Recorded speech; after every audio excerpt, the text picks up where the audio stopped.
नमस्कार दोस्तों, आज हम इस वीडियो में संतोषी माता की व्रत कथा सुनाने जा रहे हैं। एक समय की बात है, एक बुढ़िया थी और उसके 7 बेटे थे। 6 कमाने वाले थे जबकि एक निकम्मा था।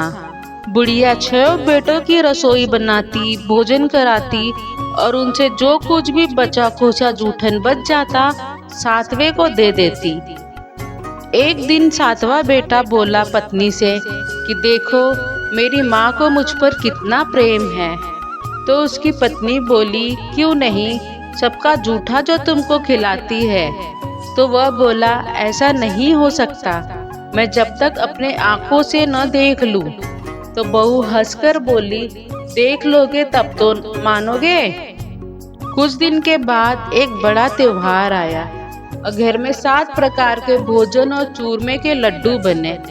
वह 7वां बेटा जांचने के लिए सर दुखने का बहाना बनाकर घर के बाहर जाकर खड़ा हो गया और बाहर से सब देखता रहा। 6 भाई भोजन करने आए। उसने देखा माँ ने उनके लिए सुंदर आसन बिछाया, तरह तरह की रसोई परोसी और उन्हें आग्रह कर कर के जिमाया। यह सब वह देखता रहा।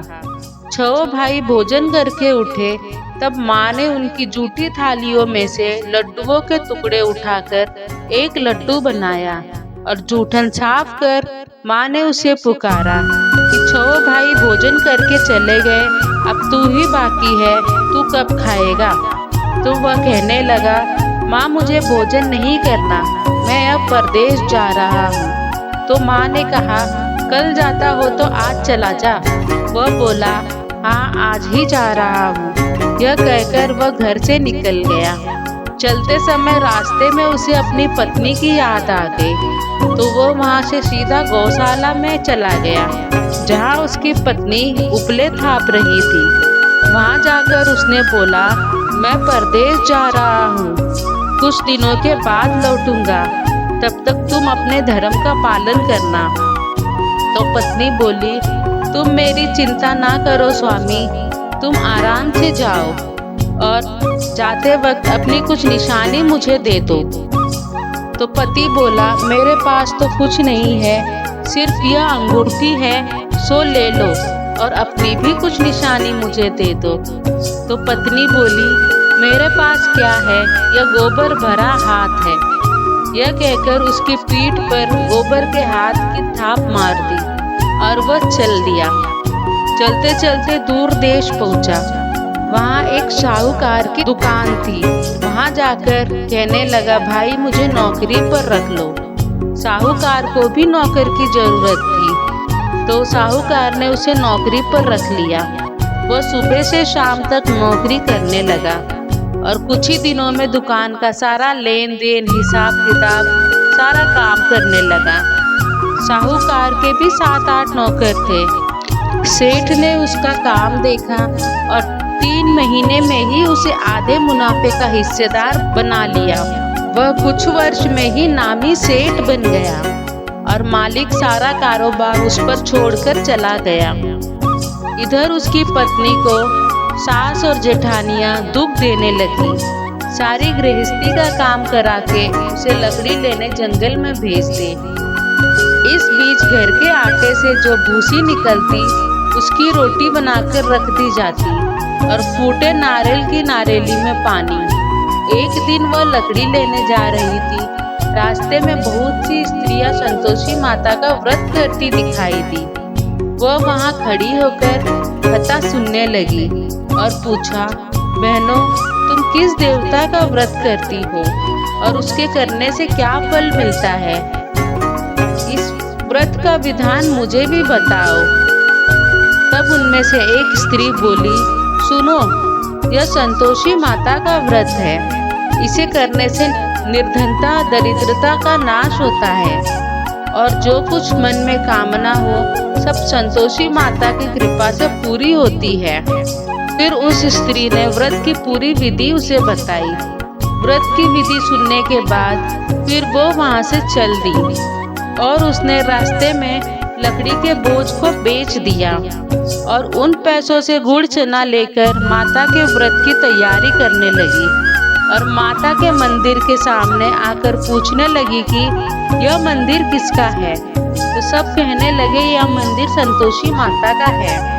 यह सुनकर माता के मंदिर में जाकर उनके चरणों में लौटने लगी कि माता, मैं निपट अज्ञानी हूँ, व्रत के नियम कुछ नहीं जानती, मैं दुखी हूँ। हे माता जगत जननी, मेरा दुख दूर कर, मैं तेरी शरण में हूँ। तो माता को एक दिन उस पर दया आई। एक शुक्रवार बीता कि दूसरे शुक्रवार को उसके पति का पत्र आया और तीसरे शुक्रवार को उसका भेजा हुआ पैसा आ गया। यह देखकर जेठानियां मुंह सिकोड़ने लगी। लड़के भी ताने देने लगे कि काकी के पास तो पत्र आने लगे, रुपया आने लगा, अब तो काकी की खातिर बढ़ेगी। वह बेचारी सरलता से कहती, भैया कागज आवे रुपया आवे, हम सबके लिए अच्छा है। ऐसा कहकर आंखों में आंसू भरकर संतोषी माता के मंदिर में आ मातेश्वरी के चरणों में गिरकर रोने लगी। माँ, मैंने तुमसे पैसा कब मांगा है? मुझे पैसे से क्या काम है? मुझे तो अपने सुहाग से काम है। मैं तो अपने स्वामी के दर्शन मांगती हूँ। तब माता ने प्रसन्न होकर कहा, जा बेटी, तेरा स्वामी जरूर आएगा। यह सुनकर वह खुशी से बावली होकर घर में जाकर काम करने लगी। अब संतोषी माता विचार करने लगी कि इस भोली पुत्री को तो मैंने यह कह तो दिया कि तेरा पति आएगा, लेकिन कैसे? वह तो इसे स्वप्न में भी याद नहीं करता। उसे याद दिलाने को मुझे ही जाना पड़ेगा। इस तरह माता जी ने उस बुढ़िया के बेटे के पास जाकर स्वप्न में प्रकट होकर कहने लगी, साहूकार के बेटे सो रहा है या जागता है? तो वह कहने लगा, माता सोता भी नहीं जागता भी नहीं हूँ, कहो क्या आज्ञा है। तो माँ कहने लगी, तेरे घर बार कुछ है कि नहीं? वह बोला, मेरे पास सब कुछ है, माँ बाप है, बहू है, क्या कमी है? तो माँ बोली, बोले पुत्र, तेरी बहू घोर कष्ट उठा रही है, तेरे माँ बाप उसे परेशानी दे रहे हैं, वो तेरे लिए तरस रही है, तू उसकी सुध ले। वह बोला, हाँ माता, यह तो मुझे मालूम है, परंतु जाऊँ तो कैसे? परदेश की बात है, लेन देन का कोई हिसाब नहीं, कोई जाने का रास्ता नहीं आता, कैसे चला जाऊँ? तो माँ कहने लगी, मेरी बात मान, सवेरे नहा धोकर संतोषी माता का नाम ले, घी का दीपक जला, दंडवत कर और दुकान पर जाकर बैठ। सारा लेन देन चुक जाएगा, जमा का माल बिक जाएगा। सांझ होते होते धन का भारी ढेर लग जाएगा। अब माँ की बात मानकर वो नहा धोकर संतोषी माता को दंडवत घी का दीपक जलाकर दुकान पर जा बैठा। थोड़ी देर में देने वाला रुपया लाने लगे, लेने वाले हिसाब लेने लगे। कोठे में भरे सामान के खरीदार नकद दाम देकर सौदा करने लगे। शाम तक धन की भारी ढेर लग गई।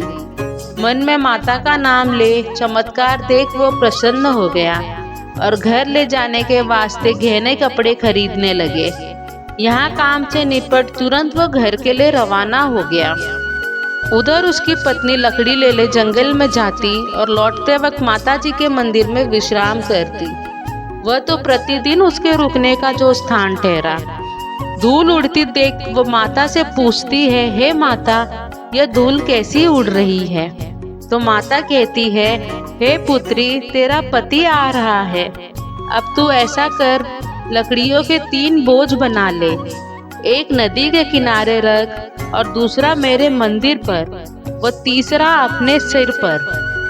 तेरे पति को लकड़ियों का गट्ठर देख मोह पैदा होगा, वह यहाँ रुकेगा, नाश्ता पानी खाकर माँ से मिलने जाएगा। तब तू लकड़ियों का बोझ उठाकर जाना और चौक में गट्ठर डालकर जोर से आवाज लगाना, लो सासू जी, लकड़ियों का गट्ठर लो, भूसी की रोटी दो, नारियल के खेपड़े में पानी दो, आज मेहमान कौन आया है? माताजी से बहुत अच्छा कहकर वो प्रसन्न मन से लकड़ियों के 3 गट्ठर बनाई, एक नदी के किनारे पर और एक माताजी के मंदिर पर रखा। इतने में उसका पति आ पहुंचा।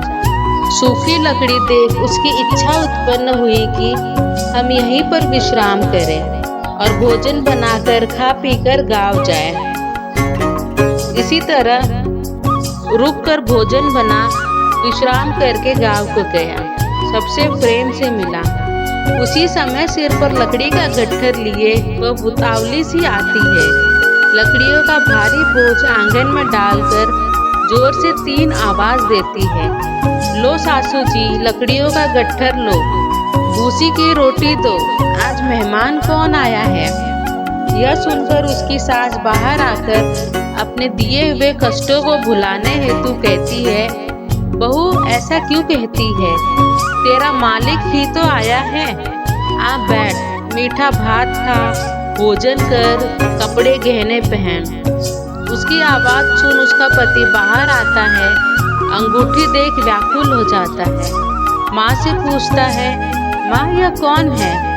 माँ बोली, बेटा यह तेरी बहू है, जब से तू गया है तब से ये सारे गांव में भटकती फिरती है, घर का काम काज कुछ करती नहीं, 4 पहर आकर खा जाती है। वह बोला, ठीक है माँ, मैंने इसे भी देखा और तुम्हें भी, अब दूसरे घर की ताली दो, मैं उसमें रहूंगा।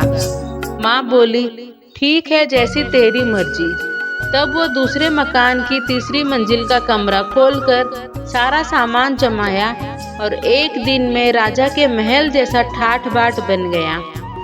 अब क्या था, बहू सुख भोगने लगी। इतने में शुक्रवार आया। उसने पति से कहा, मुझे संतोषी माता के व्रत का उद्यापन करना है। पति बोला, खुशी से कर लो। वह उद्यापन की तैयारी करने लगा। जेठानी के लड़कों को भोजन करने के लिए उसने बुलाया। उन्होंने मंजूर किया, परंतु पीछे से जेठानी ने अपने बच्चों को सिखाया, देखो भोजन के समय खटाई मांगना, जिससे उसका उद्यापन पूरा ना हो। लड़के जीमने आए, खीर खाना पेट भरकर खाया, परंतु बाद में खाते ही कहने लगे, हमें खटाई दो, खीर हमको नहीं भाती। वह कहने लगी, भाई खटाई किसी को नहीं दी जाएगी, यह तो संतोषी माता का प्रसाद है। तो लड़के उठ खड़े हुए, बोले पैसा लाओ। बोली बहू कुछ नहीं जानती थी। उसने पैसे दे दिए।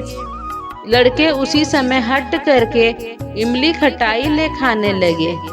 यह देखकर बहू पर माताजी ने कोप किया। राजा के दूत उसके पति को पकड़कर ले गए। जेठ जेठानी मनमाने वचन कहने लगे, लूट लूट कर धन इकट्ठा कर लाया है, अब सब मालूम पड़ जाएगा, अब जेल की मार खाएगा। बहू रोती हुई माताजी के मंदिर गई और कहने लगी, हे माता, तुमने क्या किया। हंसाकर अब भक्तों को रुलाने लगी। माता बोली, बेटी तूने उद्यापन करके मेरा व्रत भंग किया है। वह कहने लगी, माता मैंने कुछ अपराध किया है, तो मैंने तो भूल से लड़कों को पैसे दे दिए थे, मुझे क्षमा करो, मैं फिर तुम्हारा उद्यापन करूंगी। माँ बोली, अब भूल मत करना। वह कहती है, अब भूल नहीं होगी, अब बतलाओ वे कैसे आएंगे। तो माता बोली, जा पुत्री, तेरा पति तुझे रास्ते में आता मिलेगा। वह निकली और राह में उसका पति आता हुआ मिला। वह पूछी, कहाँ गए थे। तो पति कहने लगा, इतना धन जो कमाया है उसका टैक्स राजा ने मांगा था, वह भरने गया था। तो वह प्रसन्न होकर बोली, भला हुआ, आप घर को चलो। कुछ दिन बाद फिर शुक्रवार आया। वह बोली, मुझे फिर माता का उद्यापन करना है। तो पति ने बोला, करो। बहू फिर जेठानी के बच्चों को भोजन करने के लिए बुलाती है। जेठानी ने 1-2 बातें सुनाई, बच्चों को सिखाने लगी, तुम सब लोग पहले ही खटाई मांगना। लड़के भोजन से पहले कहने लगे, हमें खीर नहीं खानी, हमारा जी बिगड़ता है, कुछ खटाई खाने को दो। वह बोली, खटाई किसी को नहीं मिलेगी, आना हो तो आओ। वह ब्राह्मण के लड़के लाकर भोजन कराने लगी।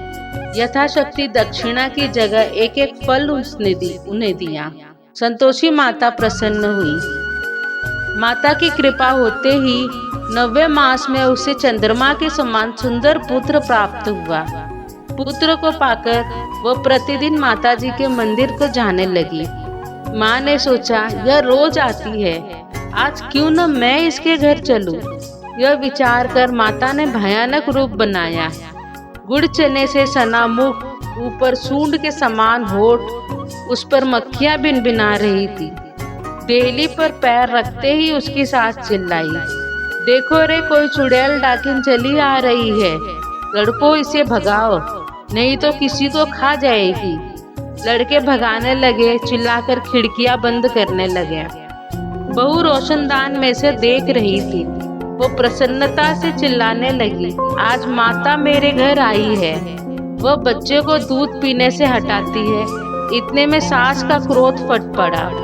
वह बोली, क्या उतावली हुई है, बच्चे को पटक दिया। इतने में माँ के प्रताप से लड़के ही लड़के नजर आने लगे। वह बोली, माँ, मैं जिसका व्रत करती हूँ यह संतोषी माता है। सबने माताजी के चरण पकड़ लिए और विनती कर कहने लगे, हे माता, हम मूर्ख हैं, अज्ञानी हैं, तुम्हारे व्रत की विधि हम नहीं जानते। व्रत भंग कर हमने बड़ा अपराध किया है। जगत माता, आप हमारा अपराध क्षमा करो। इस प्रकार माता प्रसन्न हुई।